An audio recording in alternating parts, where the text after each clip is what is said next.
निर्बल के बलराम। हरे कृष्णा। भक्तों की श्रृंखला में आज हम बात करेंगे गजेंद्र की, जो वैसे तो एक हाथी हैं परंतु भगवान के भक्त भी हैं। भगवान का भक्त कुछ कोई भी हो, भक्त तो भक्त ही कहलाएगा। श्रीमद् भागवतम में कथा आती है, जब परीक्षित महाराज ने सुखदेव मुनि से पूछा कि हे मेरे प्रभु, आप मुझे ये बताइए कि भगवान विष्णु ने किस प्रकार से गजेंद्र को ग्रह के पंजे से छुड़ाया था। यह सुनकर सुखदेव मुनि ने कहा, मैं तुम्हें कथा सुनाता हूँ, ध्यान से सुनो और उसे समझने का प्रयास भी करो। बहुत पहले की बात है, एक हाथी था जिसका नाम था गजेंद्र। बहुत प्रसन्न था वो, बहुत प्रसन्न रहता था अपने परिवार के साथ और त्रिकुट पर्वत पर वो रहता था।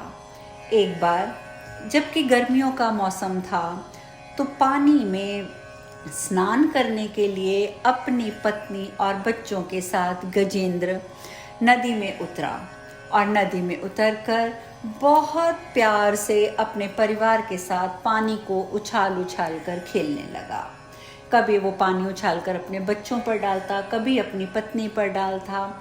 सभी बहुत खुश थे, बहुत मस्ती मार रहे थे, इस बात से अनभिज्ञ रहकर कि पीछे कोई खतरा भी है। देखिए किस्मत में क्या लिखा है ये तो कोई नहीं जानता, और जब किस्मत का लिखा सामने आता है तो हम अचंभित हो जाते हैं। गजेंद्र की किस्मत में भी यही लिखा था कि उसी समय एक बहुत बड़ा मगरमच्छ जिसका नाम ग्रह था, वो पानी में चलता हुआ आया और उसने गजेंद्र की टांग को पकड़कर खींचना आरंभ कर दिया। गजेंद्र के पास भी बहुत क्षमता थी, बहुत शक्ति थी।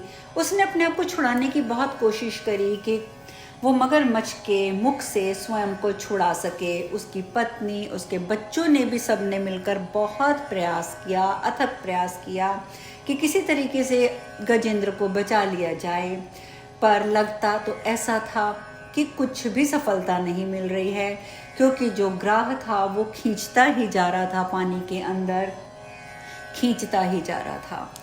यहाँ पर एक बात समझने की भी है कि ये जो नदी की बात की गई है, ये एक हमारा जो संसार है, ये नदी वो संसार को रिप्रेजेंट करती है।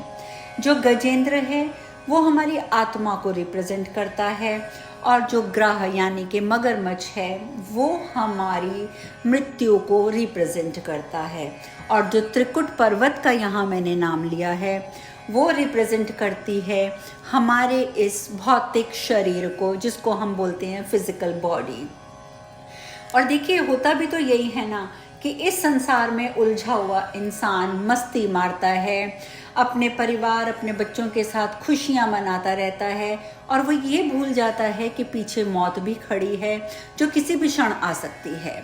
और जब वो मौत उसके पास आती है, चाहे किसी बीमारी के रूप में, तो सबसे पहले वो उसके टांगों की, उसकी लेग्स की, उसकी टांगों की ही ताकत को ख़त्म करती है। और जब टांगों की ताकत ख़त्म होती है तभी इंसान बिस्तर पर पड़ता है, और वही ग्रह है जिसने कि गजेंद्र की टांग को भी पकड़ लिया था। ये हमारी ज़िंदगी को ही दिखाता है, निर्देशित करता है।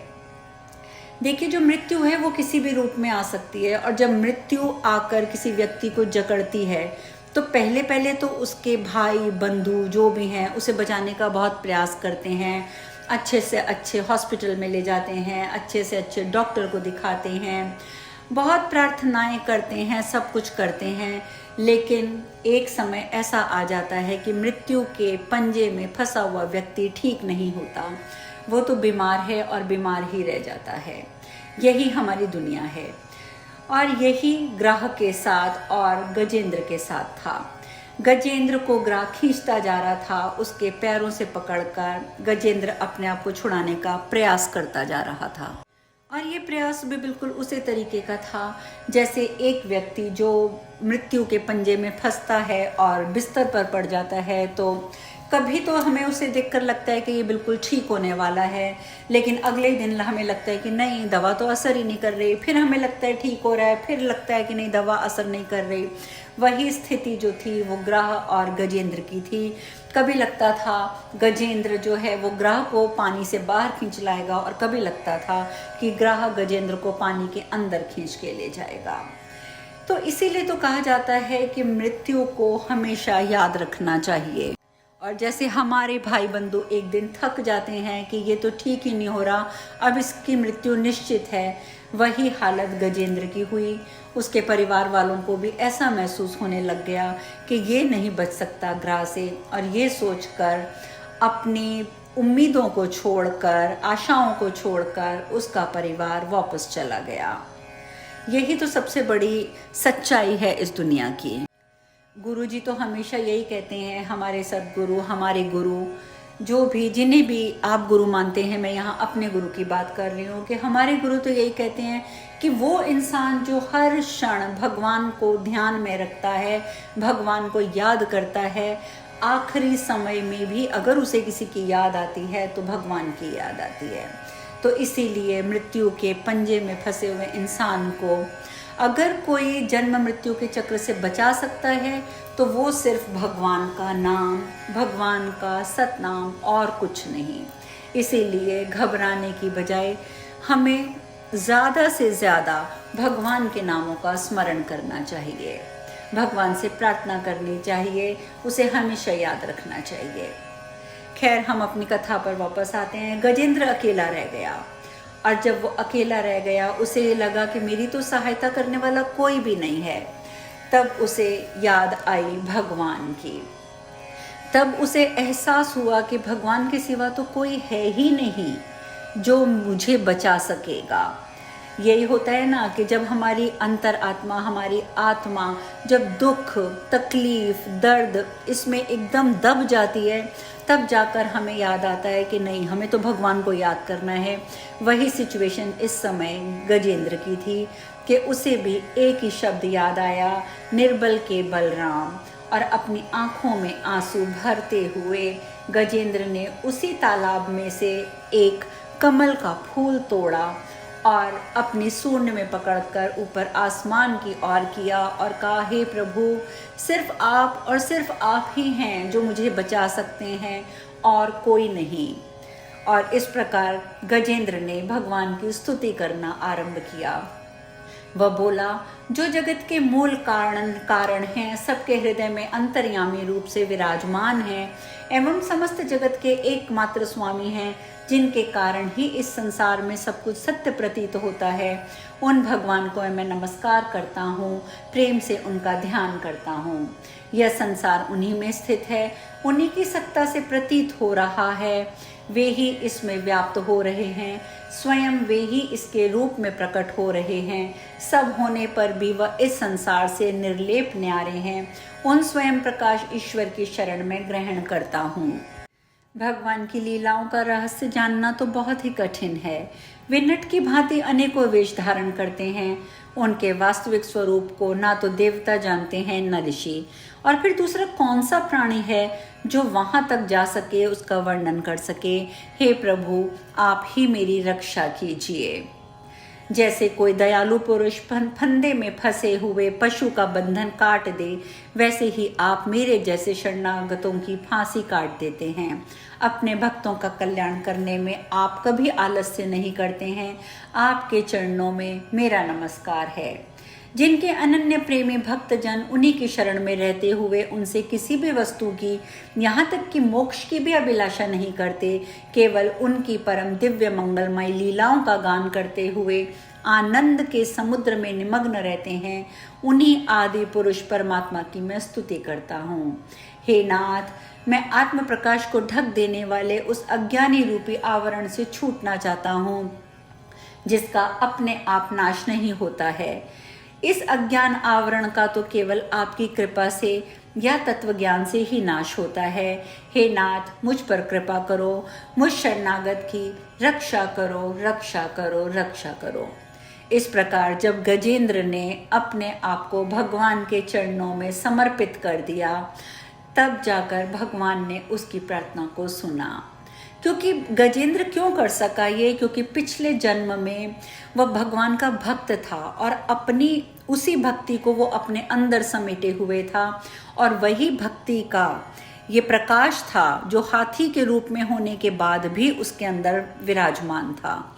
इसीलिए उसके दिमाग में, उसके मस्तिष्क में ये विचार आया कि मुझे कोई बचा सकता है तो सिर्फ और सिर्फ प्रभु।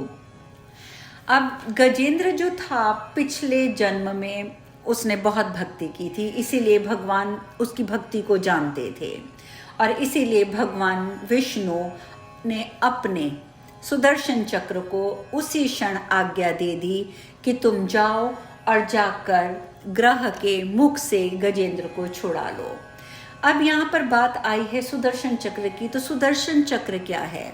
सुदर्शन, सुदर्शन अर्थात जो चीज़ एक इंसान जो देखता है हर एक में, हर एक जगह पर सिर्फ और सिर्फ भगवान को, उसी का नाम है सुदर्शन। जो अपनी नज़रों से सिर्फ सुदर्शन यानी कि भगवान के दर्शन हर क्षण करता है, वह सुदर्शन है। और वही सुदर्शन चक्र है जो भक्तों की रक्षा करता है और मनुष्यों को जन्म और मृत्यु के इस चक्र से बचाता है। गजेंद्र जो था वो पिछले जन्म में राजा था। इंद्रयुमन इस प्रकार का ही कुछ नाम था। इंद्रयुमन इस प्रकार का कुछ नाम था। ये राजा था, बहुत बड़ा राजा था। एक दिन वो बैठा हुआ था राजा, और अचानक उसके महल में अगस्त्य मुनि आ गए। अगस्त्य मुनि आए तो जैसे कि राजा का कर्तव्य होता है कि कोई भी मुनि आ जाए तो राजा तुरंत खड़ा होकर आदर पूर्वक ऋषि को आसन प्रदान करता है। लेकिन यहाँ पर भगवान का इतना बड़ा भक्त था जबकि इंद्रयुम्न, लेकिन उसके बाद भी उससे ये गलती हो गई कि ऋषि अगस्त्य को देखकर वो उनका स्वागत करने के लिए खड़ा नहीं हुआ, और इसी वजह से अगस्त्य मुनि को बहुत क्रोध आया और उन्होंने उसी समय उसे श्राप दे दिया कि तुम अगले जन्म में हाथी के रूप में पैदा होगे, हाथी के रूप में जन्म लोगे, क्योंकि जिस तरीके से तुम बैठे हो ना, तुम्हें उठने में तकलीफ हो रही है कि तुम मेरा स्वागत करने के लिए खड़े नहीं हो सके, तो अगले जन्म में तुम हाथी बनना, इतना भारी वजन होगा कि तुम जहाँ बैठोगे बैठे ही रह जाओगे। तो इस प्रकार से राजा इंद्रयुम्न जो थे वही इस जन्म में गजेंद्र बनकर पैदा हुए थे, और वो ग्राह के मुंह में फंसे थे। अभी ग्राह कौन था? ग्राह भी पिछले जन्म में एक राजा था जिसका नाम था हुहु, और वो गंधर्व राज्य का राजा था। एक बार वो पानी में बहुत अपनी मस्ती मार रहा था, पानी में अपने परिवार के साथ बहुत मस्ती मार रहा था। तो वहीं पर एक ऋषि भी स्नान कर रहे थे, और उस समय ये जो राजा हुहु था, इसने क्या किया कि ऋषि की टांग पकड़ के खींच ली। ऋषि को इस बात पे बहुत गुस्सा आया और ऋषि ने उन्हें श्राप दे दिया कि तुम अब अगले जन्म में मगरमच्छ बन के इसी तालाब में पड़े रहोगे। अब जो हुहु था वो परेशान हो गया, उसने ऋषि के पैर पकड़ लिए, रोने लगा, मुझे आप माफ़ कर दो, माफ़ कर दो, मुझे माफ़ कर दो, क्षमा कर दो। तो ऋषि ने कहा कि मैं क्षमा तो नहीं कर सकता क्योंकि मैं अपने श्राप को वापस नहीं ले सकता हूँ। हाँ, मैं तुम्हें तरीका बता सकता हूँ कि तुम कैसे बचोगे। अगले जन्म में जब तुम ग्राह बनकर यहाँ पर इस पानी में होगे, तब यहाँ पर गजेंद्र नाम का हाथी आएगा स्नान करने, और तुम उसकी टांग को पकड़कर ऐसे ही खींचना जैसे तुमने मेरी टांग पकड़ी है, और तब वो भगवान की स्तुति करेगा और भगवान नारायण स्वयं तुमसे उसे छुड़ाने आएंगे, और तब वो तुम्हारा वध करेंगे। और उस वध के बाद गजेंद्र भी और तुम दोनों राजा, जो कि इस जन्म में राजा हो, तुम दोनों राजा अगले जन्म में पैदा नहीं होगे, अर्थात तुम जीवन मृत्यु के चक्र से हमेशा हमेशा के लिए मुक्त हो जाओगे। तो इस प्रकार से गजेंद्र जो था वो भी एक राजा था, और ग्राह जो था वो भी एक राजा था। तो इस कथा में हम यहीं पे पूर्ण विराम लेते हैं। कल हम नई कथा के साथ फिर मिलेंगे। हरे कृष्णा।